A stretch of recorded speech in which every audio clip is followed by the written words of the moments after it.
ఎందుకో కలవరంగా ఉంది.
నా లెక్క ప్రకారం ఈ సమయానికి ఒక సత్పురుషుడు జన్మించి ఉండాలి.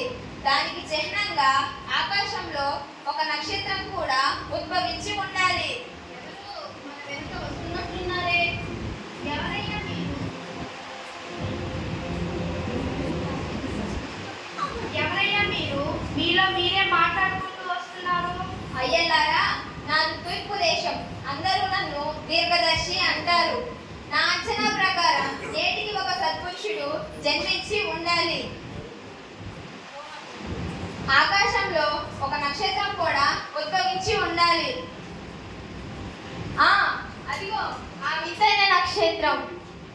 నా జన్మ ధన్యమైంది. మేము ఆ అన్వేషణలోనే ఉన్నాం.